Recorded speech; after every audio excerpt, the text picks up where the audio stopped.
Hello everyone, welcome back to another episode of CSGO News. I hope you guys all enjoy this episode with a lot of great stories. And the first one, a big one and a big outbreak in the CSGO community. Hope you all enjoy. Here's a story about Team YouPorn. So if you guys have not heard, yes, it's official. Team YouPorn has been banned from all ESEL CSGO events for their women's team. I touched on this a few weeks ago, actually quite a few weeks ago in CSGO News, about their men's team, formerly known as Team Phenomenon, that is now discontinued. And there's a big outbreak because they have now officially been banned for their women's CSGO team. As you guys know, men and women's divisions are separate from all ESEL CSGO events. And the huge outbreak comes from all these other sponsorships like G2A, Kingwin, and all these other people that, you know, a lot of gambling websites that can perfectly fine sponsor all their websites, but apparently a porn website cannot. And that's where the outbreak comes in. And again, a lot of people are saying it's unfair how all these other brand names that, you know, falsify their claims can sponsor all these websites. And I do really specifically want to touch on, I don't know too much about G2A and Kingwin besides the fact that they really don't resell Steam games, and it's a really sketchy site altogether. But the main one I want to touch on is websites like CSGO Wild,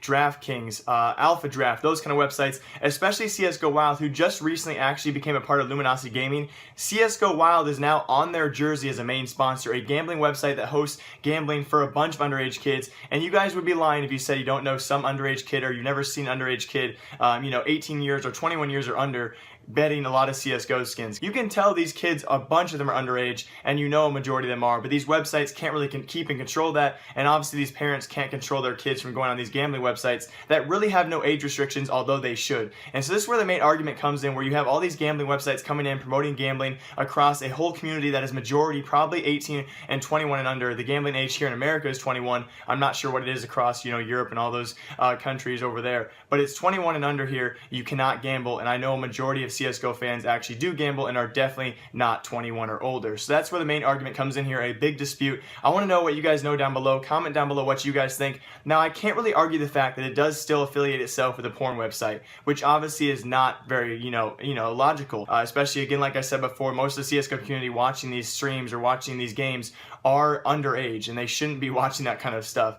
But again, the same thing goes for gambling websites. So if you're going to start banning these, porn affiliated websites, you should start banning or not allowing these CSGO gambling affiliated websites to sponsor as well. And that's my take on it. Again, if you're going to do it to one person, one organization, you might as well, display it evenly across all of them. That's my take. I want to know what you guys think, but I got better stories to talk about. Here we go on to that. And finally, one of my favorite players of all time, the former G2 Existence. I've been waiting for a statement on his release for so long. The organization still has not released much on his release and why they actually kicked him. He finally ended his contract with G2, and this is what his statement. And he really didn't have much to say, G2 Existence being such a great guy about this, having no bad words to say about the organization and the team. All he really said here to sum it up was, best of luck and best of wishes to the team and the organization. They apparently left on good terms, and he said he had great memories with them, and they were all great players. Now, also G2 not performing too well without him, that we had that big rumor flying around that Existence was the source of the problem, and apparently not. They replaced him with a player by the name of Body, and they have not been performing too well as of late without him.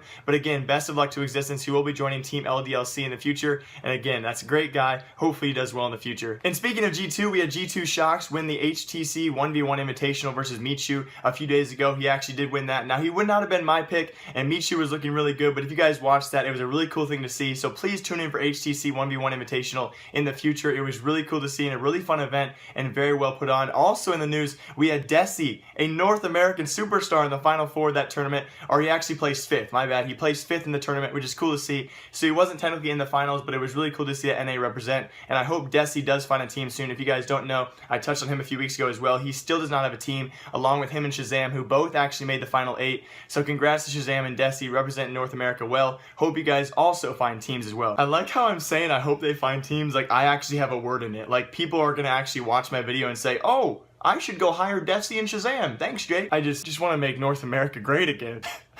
And in other news, Cloud9's newest pickup, Slemmy, actually got banned on ESEA for a short time. Everyone freaking out saying, oh my gosh, what did he do? Because apparently it was for unsportsmanlike conduct, but apparently it was actually because he qualified for a LAN tournament with his old team, Obey, and he actually ditched that qualifier to play with Cloud9. Now, it used to be back in the day, if you were to ditch these qualifiers, you would get banned for up to a year, and they would actually enforce that now, obviously, because Cloud9 obviously has some sort of say in this, and they have some kind of more importance than Obey. I do feel bad for his past team. They sorted this out, said, hey, ditch the event, and he only got banned for a couple of hours. It was originally 7 days, cut down from that, way back in the day it used to be a year, then it became 7 days for Slemmy, and now it's actually only a couple of hours. Do you hear this train? I'm trying to take takes, and I nailed that one, and we got a frick train. So kind of a big story there because, you know, the first day he was actually on the team and he was already getting banned, but that's apparently why it was, and it was all cleared up. So Slemmy, you're still on my radar though, okay? You're a sketchy little motherfucker. Next story. And really quick, I wanted to touch on these actual ESEA matches that happened last night. Team Liquid dropped a best of 2 series 2-0, or I guess 0-2 to Team OpTic. Yes, OpTic Gaming is now taking down Liquid and they beat them 2-0, which is kind of crazy. Is OpTic now the best team in North America? I mean, you never know. I know technically they're from Canada, okay? Don't get me wrong. And now I want to introduce a special segment of the week. Now I don't know how many times I'm going to do this in each video, but I want to really interact with my audience, all of you guys who watch these videos. And this is going to be called the prediction of the week. Again, I might be doing this multiple times per week, but the prediction of the week is going to be basically a bold prediction that I make that may or may not come true. Obviously going to be based on skeptical data. And that is this. My bold prediction of the week, you guys can mention yours down below, is that Cloud9 Skadoodle will not be on Cloud9 within the next month and a half. Just a bold prediction of the week right there. Throwing it out there. Let's go. Also, someone somehow caught that I was losing my voice in last episode. Hey, props to you. I don't even know how you noticed that. Like, I can't even tell myself. But yes, I am losing my voice from this weekend. I was yelling a lot, that kind of stuff. I was kind of going crazy. Turn down the volume. Turn it down. I'm gonna yell. So yeah, I was on like that all weekend long, and that's why I lost my voice, if you can tell. As always, guys, thank you for tuning in. The growth and support has been amazing in these last few videos, and I cannot thank you enough. Please make sure to leave a comment down below so I can reply and talk to you a bit. As always, live, love, laugh a lot. Remember, I like you. I'll see you in a couple days on the CSGO News video. Goodbye! Woo!